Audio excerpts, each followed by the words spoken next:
So I got this beautiful helmet. Let's see what we can do with it.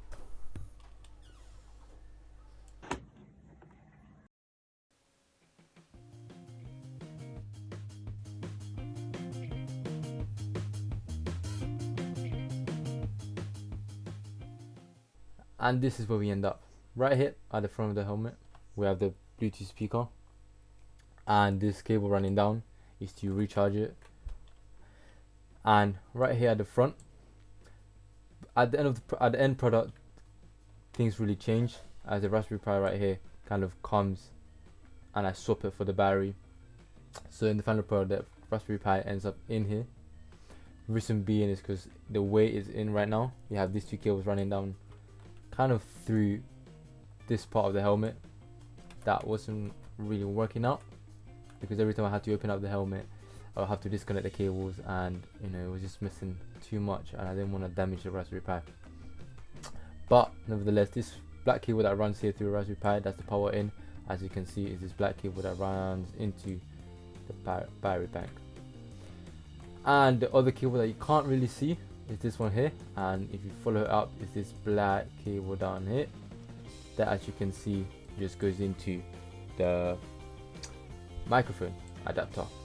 But obviously the microphone adapter is not connected, but nevertheless it's going to go into one of these holes and run down here into the helmet through this hole to obviously stick in at the end. Then you have this white cable again running into the power bank, yeah, and that was used obviously to recharge the battery bank, because once again, once you use the Raspberry Pi, once you used it once or twice, it's due to run out of battery, and I just want to recharge it.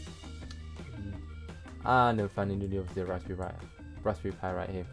As you can see, you have black and red cable, that's for the battery, and that is to connect to the servo, which is down here, you can't really see.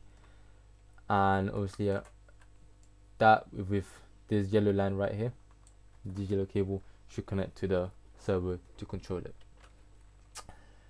Once again, everything kind of changes at the end. This Raspberry Pi, I swap it for the battery, and the battery goes out here just for space.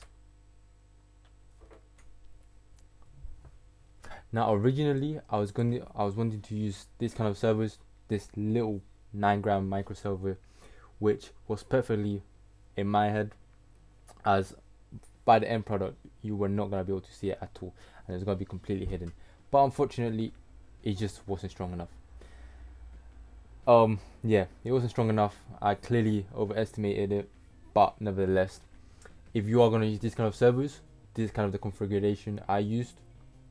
Obviously you can see here you have a yellow, red and brown wire. The yellow goes straight to ground, any ground pin in the Raspberry Pi. Then you have the ground, again I use pin number 6, and because these micro servos don't use too much power, we can power it straight off the Raspberry Pi. So that's why you connect the red cable wire to the 5-volt pin in the Raspberry Pi. However, I ended up using this servo right here. Reason being because it was this next size up, and obviously it had enough power or enough torque to elevate and push that helmet and rotate it just enough so it could be opened. Unfortunately, it meant that the servo was sticking out, obviously just a bit bigger, which, yeah, downside. However, if you are going to use any other servo, you are going to have to power it externally. Reason being, again, they draw a lot of power. So if you're going to use this kind of servos, this is how you should, I guess, wire it up. So brown wire connects to the ground pin in the Raspberry Pi, but also to the negative pole on the cathode of the battery. The yellow wire into the GPIO pin, again I used 11. However, I may say that during this project I guess I fried two of the pins, 11 and 12, pin 11 and 12 of the Raspberry Pi, so I switched to pin 7. If it happens to you, I recommend you test out the GPIO pins.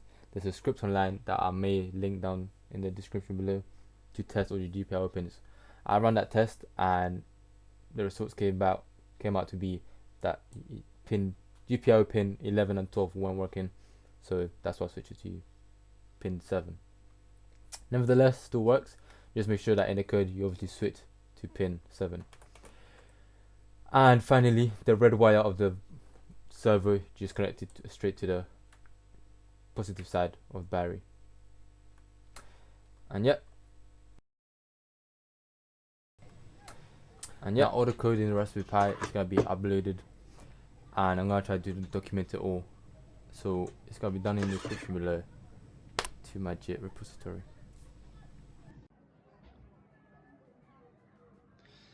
Alexa, open the mask. Opening mask.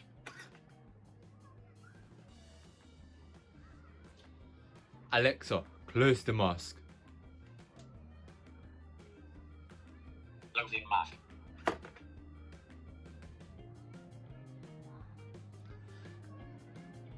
Alexa, send an email. Who do you want to send the email to? Who do you want to send the email to? Adrian. Check top email. Adrian, play Minecraft. Message. You need to get on right now.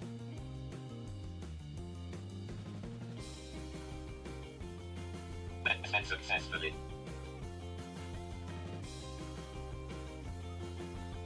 Alexa, tell me a joke. Friends in a band called 1023 megabytes. They haven't got a kid yet. Ha ha ha. Alexa, show me my to-do list. Going to-do list. Ask 1, 1.